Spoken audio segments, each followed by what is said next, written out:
Cybercrime is global.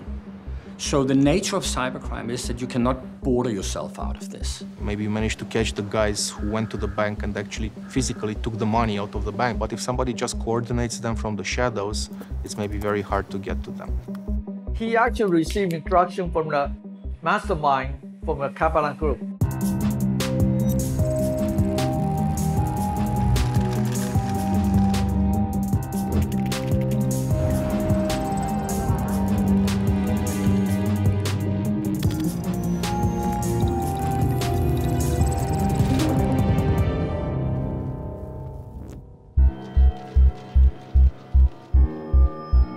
是的，因为我们只是逮获了3位嫌犯，那他们都是一个车手、执行者而已。真正幕后的集团我们需要透过国际的合作来继续的追缉这个主嫌犯。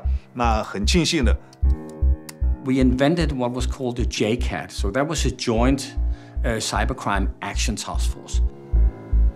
Europol sent an officer to go to the prison to see one of the money mules here, and that guy he has strong connection with the head of the cybercrime group.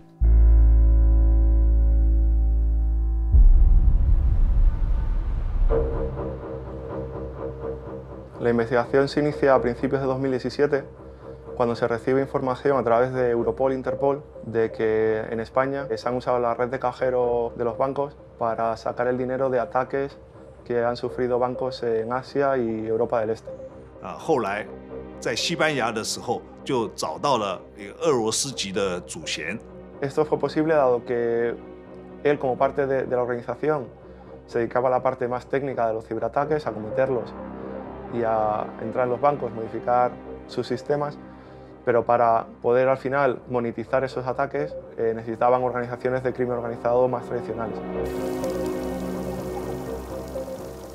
Entonces, él era uno de esos puntos de contacto con las organizaciones de crimen tradicional, se pudo trazar de vuelta a él.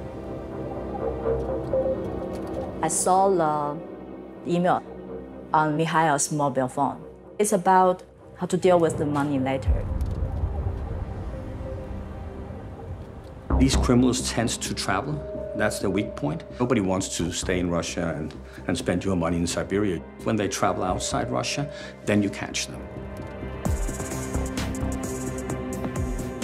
Se decide realizar la detención y un registro de su domicilio a fin de también obtener más evidencias en sus equipos informáticos. El equipo estuviera encendido, lo cual permitió que el equipo forense pudiera obtener todas las evidencias.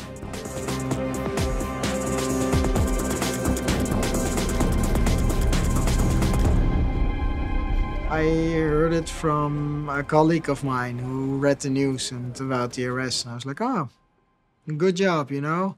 Like, one guy arrested, but probably there are like 29 others to be arrested.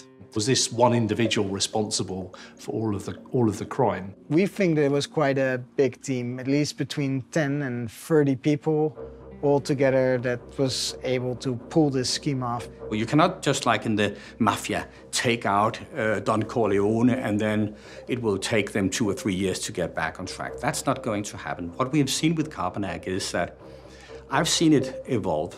It's still very, very active. And you have had a number of arrests, but it doesn't really have an impact because the operation and the organization will continue.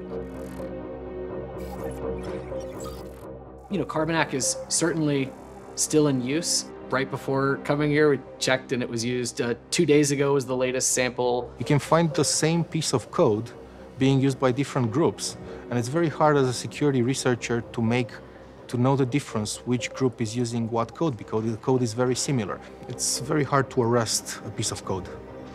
What they were doing to get into the bank was that they exploited a known vulnerability within Word. So if the banks just updated to the latest Word version, the guys wouldn't be able to get in. And from the security community, we've been constantly trying to say, hey, people, manufacturers, vendors, people building and selling this stuff, you have to jump on this information and make use of it to make your products more secure, because we know the bad guys are gonna jump on the information to try to exploit it.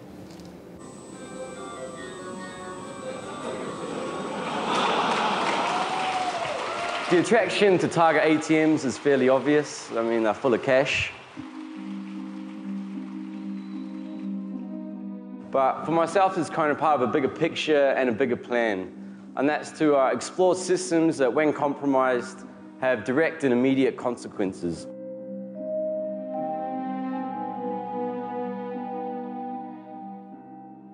It's super tragic. Something that we lost in their prime, way ahead of their time. After Barnaby had looked at the ATM hacking, he started getting into medical device hacking. We take for granted that you might have a pacemaker or an insulin pump implanted in you. These things are all now internet connected or some other wireless type of connectivity. And that's the sort of spy movie stuff of trying to assassinate a vice president through their, I don't know, pacemaker or whatever it is, right? Like you see that sort of stuff in movies, and how real is that? Like, it's probably possible. The goal of doing vulnerability research is to try to change the general framework of how technology is being built. Because we're more reliant on this technology, it's become life or death. You will see a much, much bigger crime, much more crime, towards a population that is completely unprepared. And we haven't been able to warn them or to build in security by design at the right level, or privacy by design for that matter. Absolute security we'll never get online, but we don't need that. We just need acceptable level. We don't have it now.